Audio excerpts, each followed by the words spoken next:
सुप्रभात प्यारे बच्चों। आज हम पाठ 13 जरासंध के बारे में पढ़ेंगे। ठीक है, इससे पहले हमने इंद्रप्रस्थ के बारे में पढ़ा था कि इंद्रप्रस्थ में जो पांचों पांडव हैं अपनी माता और द्रौपदी सहित खुशी खुशी रह रहे थे। तो अब हम इंद्रप्रस्थ के बाद जरासंध पढ़ते हैं। इंद्रप्रस्थ में प्रतापी पांडव न्यायपूर्वक प्रजा पालन कर रहे थे। युधिष्ठिर के भाइयों तथा साथियों की इच्छा हुई कि अब राजसूय यज्ञ करके सम्राट पद प्राप्त किया जाए। इस बारे में सलाह करने के लिए युधिष्ठिर ने श्री कृष्ण को संदेश भेजा।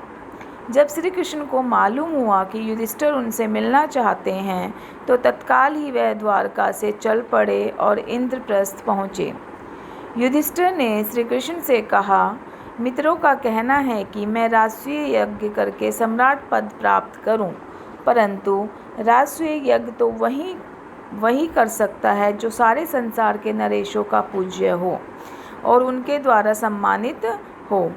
आप ही इस विषय में मुझे सही सलाह दे सकते हैं।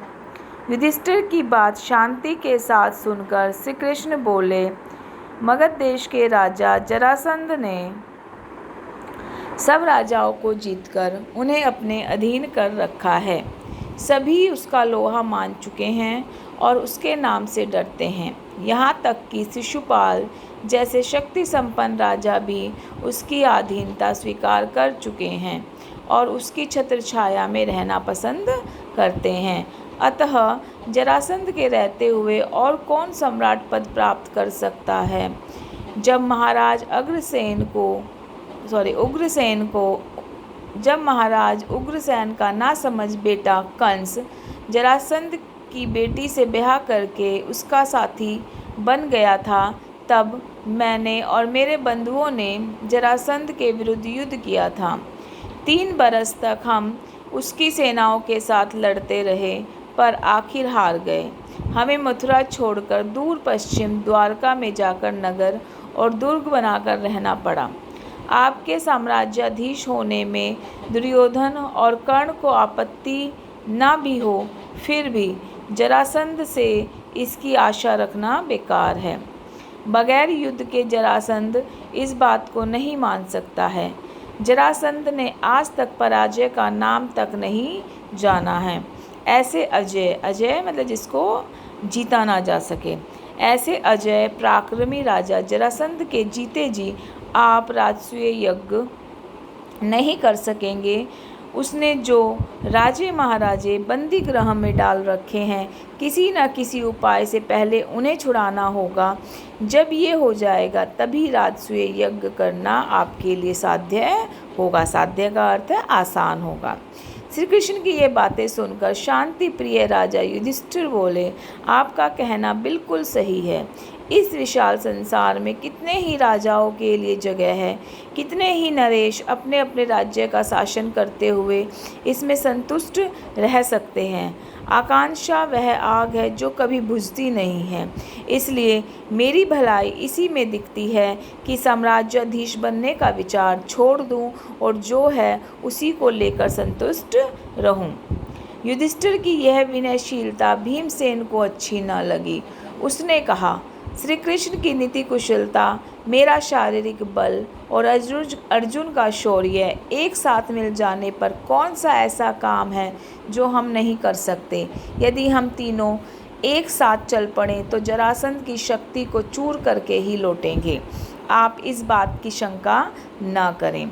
यह सुनकर श्री कृष्ण ने कहा, यदि भीम और अर्जुन सहमत हो तो हम तीनों एक साथ जाकर उस अन्यायी की जेल में पड़े हुए निर्दोष राजाओं को छुड़ा सकेंगे। परंतु युधिष्ठिर को यह बात न जची। उन्होंने जची मतलब अच्छी नहीं लगी।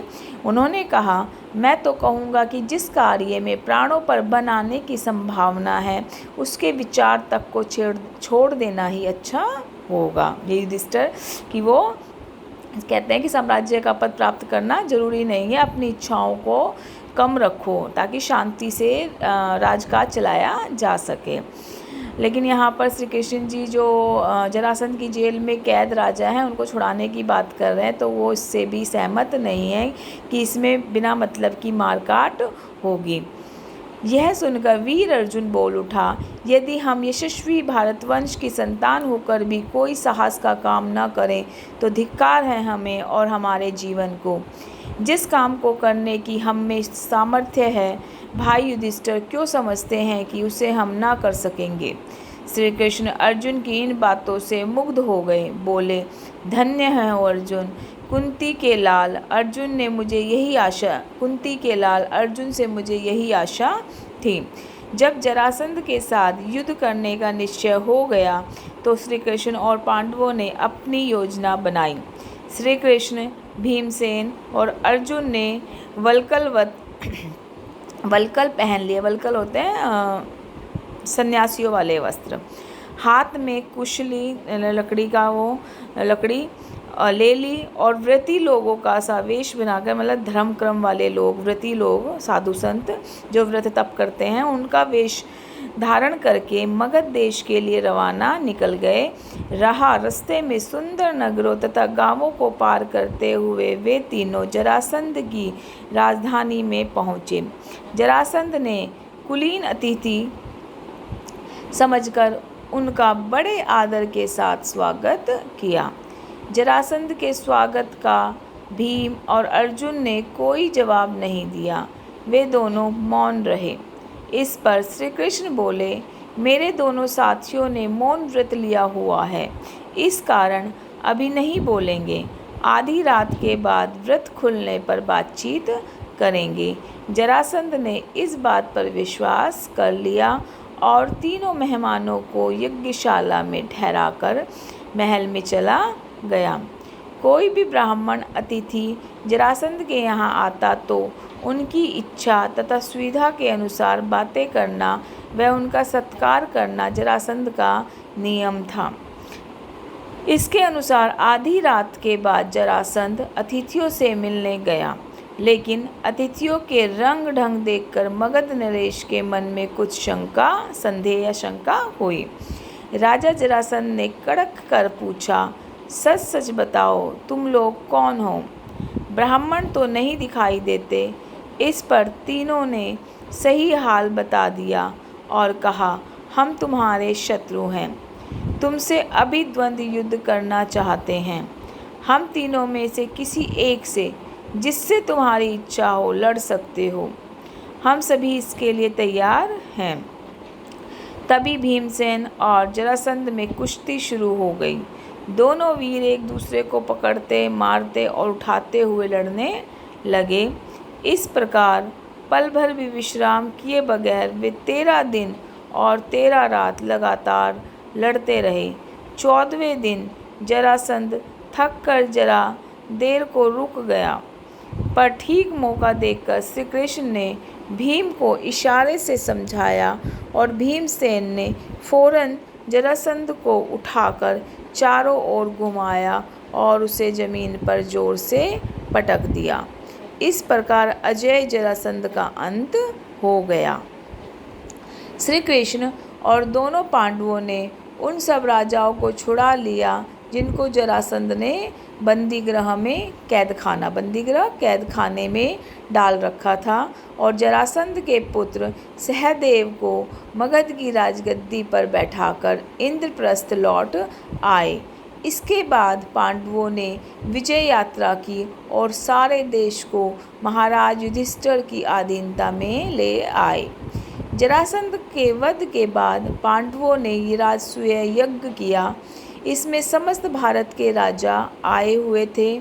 जब अभ्यागत नरेशों का आदर सत्कार करने की बारी आए, अभ्यागत मतलब जो आए हुए नरेश थे, अभ्यागत आने वाले नरेशों का बारी आई तो प्रश्न उठा कि अग्र पूजा किसकी हो। मतलब जो नरेश आए हुए थे बाहर से राष्ट्रीय यज्ञ में सम्मिलित होने के लिए युधिष्ठिर के यहाँ पर, तो उनमें ये हुआ कि इन नरेशों में से अग्र पूजा सबसे पहले किसको पूजा किया जाए, किसको सम्मानित किया जाए अग्र पूजा के रूप में।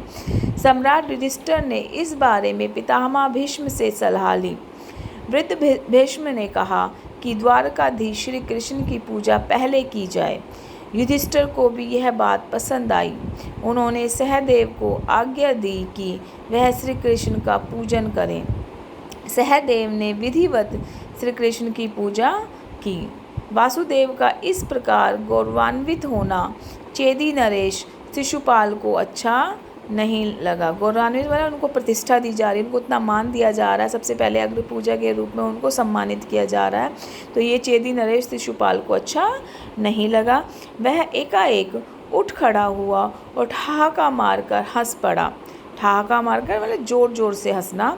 सारी सभा की दृष्टि जब शिशुपाल की ओर गई तो वह ऊंचे स्वर में व्यंग्य से बोलने लगा, यह अन्याय की बात है कि एक मामूली से व्यक्ति को इस प्रकार गौरवान्वित किया जाता है, सम्मानित किया जाता है।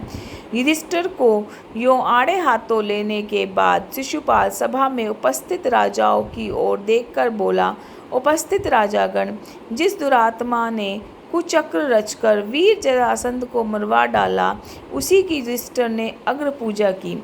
इसके बाद उसे हम धर्मात्मा कैसे कह सकते हैं? उनमें हमारा विश्वास नहीं रहा है। इस तरह शब्द बाणों की बौछार कर चुकने के बाद शिशुपाल दूसरे कुछ राजाओं को साथ लेकर सभा से निकल गया। राजा धीराज युधिष्ठिर नाराज हुए राजाओं के पीछे दौड़े गए और अनुनय विनय ने प्रार्थना करके उन्हें समझाने लगे। युधिष्ठिर के बहुत समझाने पर भी शिशुपाल नहीं माना। उसका हठ और घमंड बढ़ता गया। अंत में शिशुपाल और श्री कृष्ण में युद्ध छिड़ गया, जिसमें शिशुपाल मारा गया। राजसूय यज्ञ संपूर्ण हुआ और राजा युधिष्ठिर को राजाधिराज की पदवी प्राप्त हो गई। तो बच्चे, ये हमारा पाठ 13 जरासंध यहीं समाप्त हुआ। तो अब हम इस पाठ के जो प्रश्नोत्तर हैं एक बार वो देख लेते हैं, जिनको आपने अपनी कॉपी में सफाई के साथ करना है। ये प्रश्नों के उत्तर है, 6 प्रश्न हैं। इन प्रश्नों के उत्तर को आपने अपनी कॉपी में सफाई के साथ करना है।